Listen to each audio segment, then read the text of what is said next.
The UK has 9 operational nuclear reactors at 5 locations, one of which is Sizewell B. The others are Hartlepool, Heysham 1 and 2 and Torness.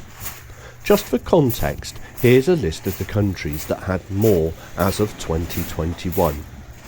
There are 2 nuclear power stations here. Sizewell A was operational between 1966 and 2006. It is one of 14 retired nuclear power stations in the UK. Sizewell B is the one that looks like a giant golf ball. It's the UK's newest nuclear power station and opened in 1995.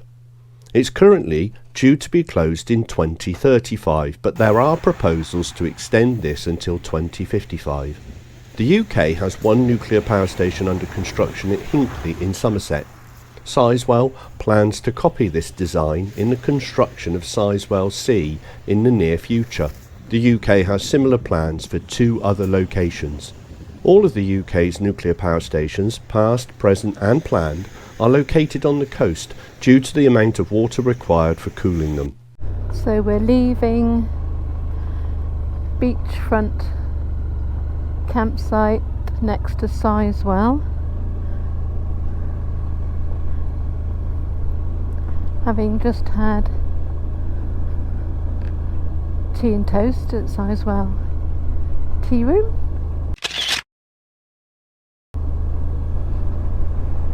It's 10:03 in the morning, so a bit later today, but then we were on the bike for nearly 12 hours yesterday, so I think that's fair enough.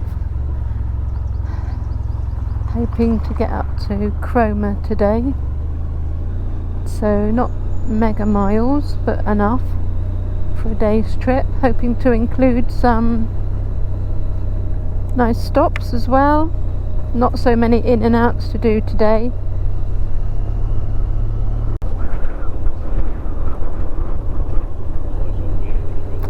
Sizewell, and Sizewell B is the golf ball, which is just beyond the big square building, which is Sizewell A, and in the process of being decommissioned.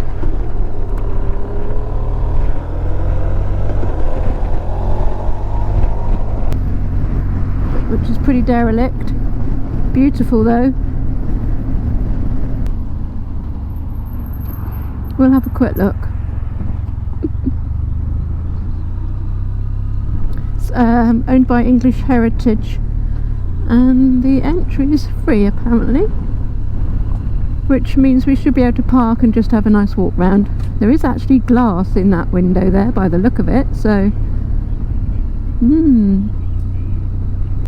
looks like a nice tithe barn over there. Beautiful roof. That looks like a medieval tithe barn. I'm guessing that's how the monks in the church made their money. Okay, so this is Leiston Abbey. I'm afraid I don't know too much about it. So at some stage the abbey, or part of the abbey, has been used for a house which has been built into the ruins. I imagine, like most of the abbeys in the United Kingdom, the reason why it's ruined is because of King Henry VIII's separation from the Church of Rome and Catholicism in the 1500s, 1400s, 1500s, can't remember now. And as a consequence, the power of the church needed to be reduced, and they were very powerful because they had a lot of buildings, a lot of abbeys, a lot of land. And so basically, the land and the buildings was taken away from them. Sometimes it was repurposed. Sometimes the people were allowed to keep it if they renounced, I suppose, or something like that. But other times they were just simply pulled down to a stage where rebuilding would have been prohibitive. They very rarely completely pulled any of them down. They didn't need to. And then over the years people would also come along and take the masonry, the stonework to build their own houses. leaving, what you have today is these ruins all over the UK, really. There's quite a few of them. Here it has been repurposed. I noticed that quite a few of the rooms are being used for sort of music practice. There's some sort of music school going on. We've already passed one building where that's happening. And this is where part of the ruins appear to have been used to build a house for someone at some stage. Even the house itself, though, is old. Clearly, if you look at that wall there, see how it's bowed in, with the windows bowed in. So this is the little village of Westleton. I believe we're still in Suffolk. Oh, very pleasant. The Westleton Crown.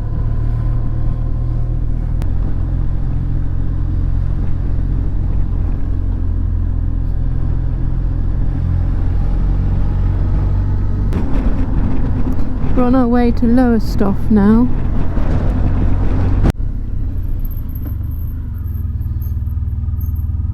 So this is Lowestoft. Took a little while to actually find the seafront, but there you have it.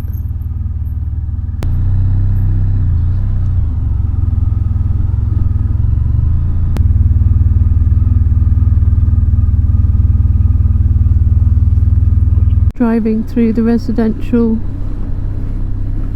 streets of Lowestoft. The sea is just behind these houses on the right. Can't actually get down on the coast road. Colour of the stone has changed from red to sandy, kind of.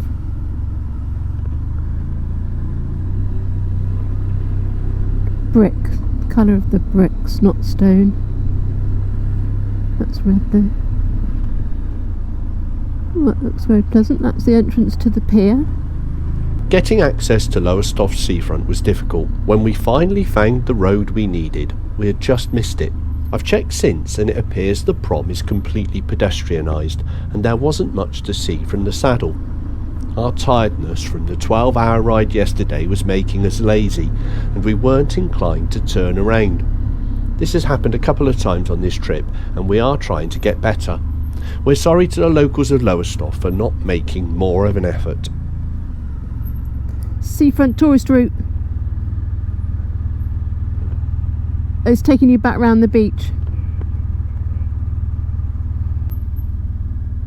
There's your lovely old Lowestoft High Street up there. Lovely old buildings. Historically, Gorleston was part of Suffolk, but in the 1830s was assimilated into Great Yarmouth and consequently became part of Norfolk.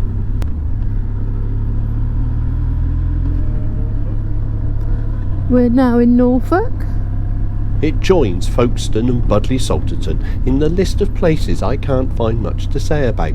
If you know otherwise, please let us know politely in the comments below. In the meantime, sit back as we ride through.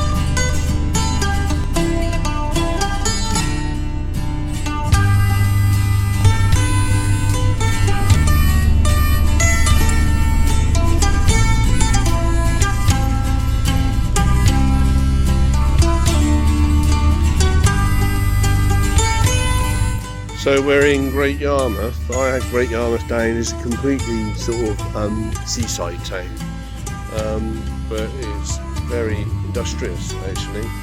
Quite a big commercial ship of some sort making its way out along the River Yar out to the sea, which is somewhere up there.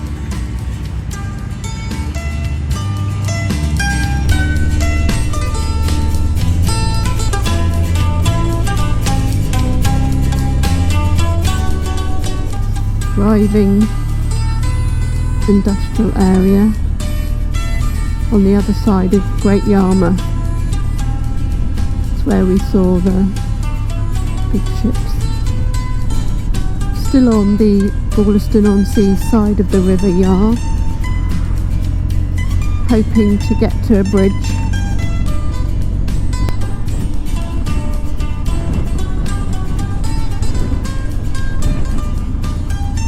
That is a very old barn.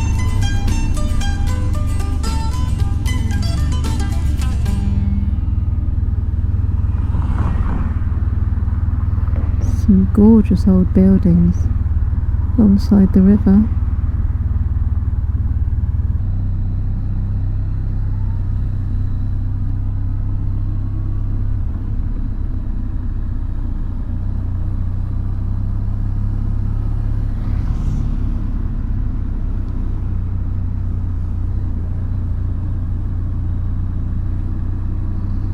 Down the other side of the River Yar,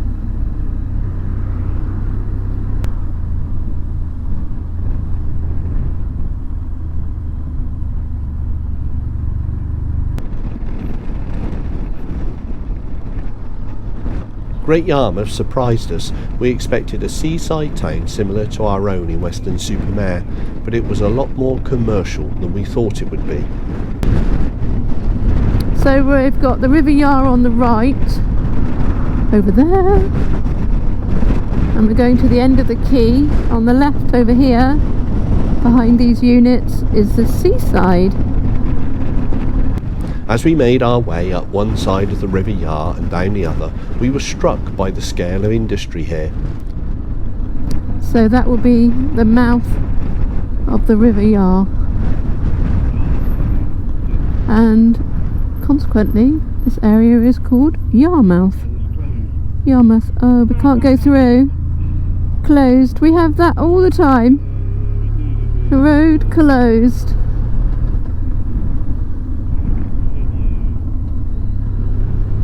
So we're going back again on the Great Yarmouth side of the River Yar. But it's fascinating. The industry in some ways is just as fascinating as being out in the countryside with the farms and things.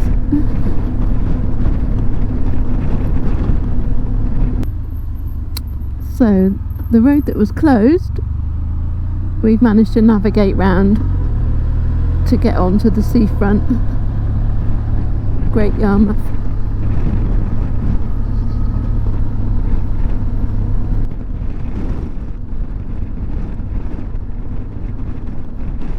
One minute we were seeing ships, heavy goods vehicles and mountains of aggregate, and the next it almost seamlessly merged into the usual attractions, candy floss and the smell of fish and chips.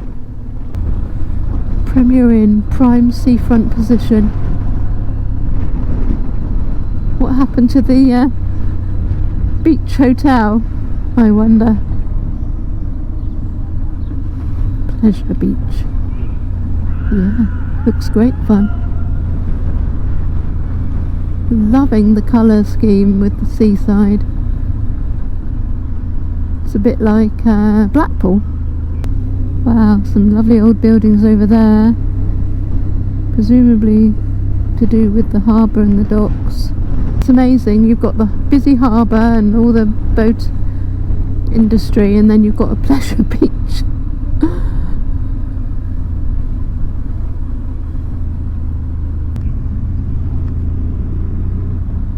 Queen Elizabeth Court, that's called.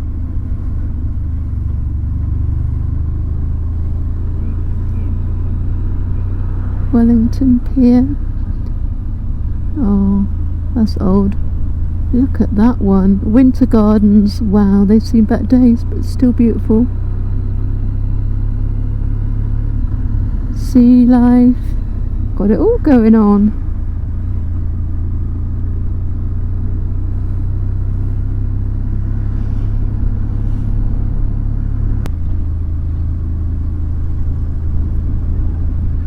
(1908) that building.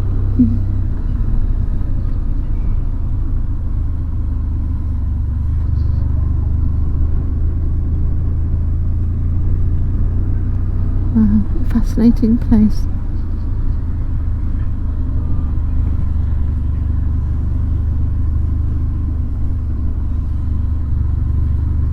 In his 18th century travel journals, A Tour Through the Whole Island of Great Britain, Daniel Defoe, the author of Robinson Crusoe, gushed over Great Yarmouth, saying of it, "Yarmouth is an ancient town, much older than Norwich, and at present, though not standing on so much ground, yet better built, much more complete, for the number of inhabitants not much inferior, and for wealth, trade, and advantage of its situation, infinitely superior to Norwich.